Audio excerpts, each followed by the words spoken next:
ORR పరిధిలో కొత్త ఆటోల పర్మిట్లకు అనుమతిచ్చింది రాష్ట్ర ప్రభుత్వం. వాహనాల పొల్యూషన్ తగ్గించేందుకు గ్రీన్ ఆటోలకు అనుమతిస్తూ నిర్ణయం తీసుకుంది. ప్రస్తుతం కొత్త ఆటో కొనాలంటే 1000 ఖర్చు చేయాల్సిందే అంటున్నారు ఆటో వాలాలు. ఆటో డీలర్లు, ఫైనాన్షియర్ల బ్లాక్ మార్కెట్ దందాతో సామాన్యులు ఆటో కొనాలంటేనే ఇబ్బందులు పడుతున్నారు.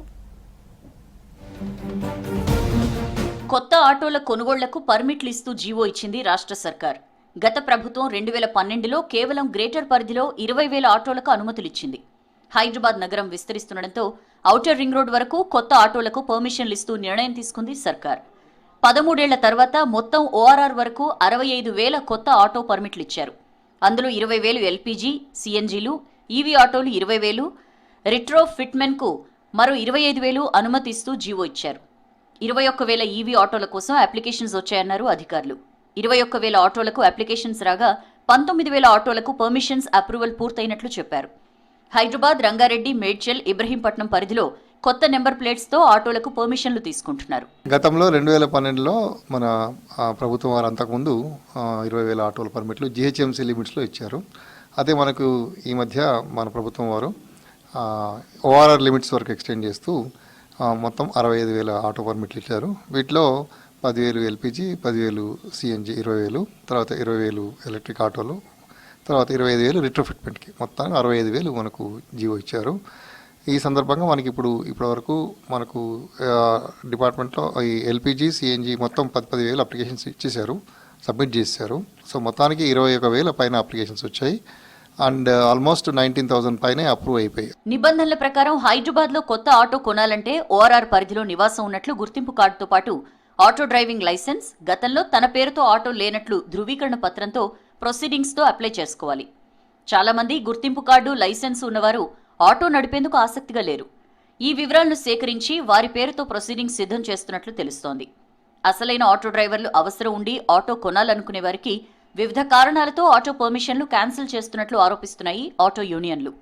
ఒకవేళ ఆటో కొనాలనుకునే వారి నుంచి అధిక మొత్తంలో వసూలు చేస్తూ కొత్త ఆటోలను అమ్ముతున్నారు ఫినాన్షియర్స్. అసలైన ఆటో డ్రైవర్లు షోరూమ్ వాళ్ళ దగ్గరికి వెళ్తే వాళ్ళకు ఒక టోకెన్ ఇచ్చి మీ లాగింగ్ చేస్తాం, మీరు వెళ్ళిపోండి మేము చెప్తే వాళ్ళు వెళ్ళిపోయిన తర్వాత వీళ్ళు షోరూమ్ వాళ్ళు ఫైనాన్స్ వారికి సంబంధించిన డాక్యుమెంట్స్ తీసుకొని లాగింగ్ చేశారు. అసలైన లబ్ధిదారులు ఎవరైతే ఆటో కొనాలనుకున్న వాళ్ళు పక్కకు పడేసారు. 10,000 ఎల్పీజీ, 10,000 సిఎన్జీ. వాళ్ళు ఫస్ట్ ఈ బండ్లు అమ్ముకున్న తర్వాత ఇప్పుడు ఎలక్ట్రికల్ బండ్లు చేస్తున్నారు. గ్రేటర్లో ప్రస్తుతం 1,50,000 వరకు ఆటోలు తిరుగుతున్నాయి. వాటిలో 50 నుంచి 60,000 ఆటోలకు ఎవరు యజమానో తెలియడం లేదు. ఫినాన్స్ తీసుకుని ఆటోలు కొన్న చాలా మంది ఈఎంఐలు కట్టలేక ఫినాన్షియర్లకు అప్పగించేస్తున్నారు. వీటిని వారు వేరొకరికి అమ్ముతున్నారు. వివిధ కారణాలతో అవి వారి పేరుపైకి మారడం లేదు. అలాంటి ఆటోలను ఉపయోగించి అసాంఘిక శక్తులు నేరాలకు పాల్పడితే ఎవరు బాధ్యులనే ప్రశ్న తలెత్తుతోంది.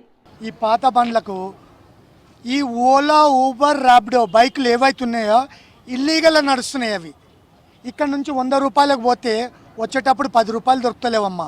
ఆటో డ్రైవర్లు ఒక్కొక్కరికి మన కిరాయి వెళ్ళి 200, 300 మిగులుతలేవు. చాలా పరిస్థితి, ఘోరమైన పరిస్థితి.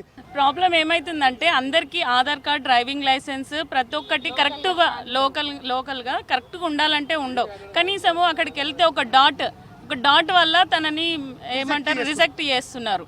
ఇప్పుడు ప్రాబ్లం ఏంటంటే మేడం, ఇప్పుడు ఓన్ హౌస్ ఉంది, వాళ్ళకి లైసెన్స్ ఒకటే ఉంటుంది, ఆధార్ కార్డు ఒకటే ఉంటుంది. డీటెయిల్ కలెక్ట్ చేసుకొని సబ్మిట్ చేస్తారు. వాళ్ళ పేరు మీద వెహికల్ వస్తుంది. వాళ్ళకి వెహికల్ అవసరం లేదు. వాళ్ళు ఏం చేస్తారు, ఫైనాన్షియల్కి ఇచ్చేస్తారు. ఫైనాన్షియల్ ఇతరులకు అమ్ముకుంటారు. అది గతంలో లాగా రవాణా శాఖ అధికారులు లాగిన్ పద్ధతి ద్వారా ఆటోలకు పర్మిషన్లు ఇవ్వాలని కోరుతున్నారు ఆటో యూనియన్ నేతలు. లేదా ఆటో డీలర్స్ ఫినాన్స్ ద్వారా కొనుగోలు చేసే పద్ధతిలో ఉన్నతాధికారులు స్పందించి ఈ వ్యవహారంలో పారదర్శకత ఉండేలా చూడాలని డిమాండ్ చేస్తున్నారు.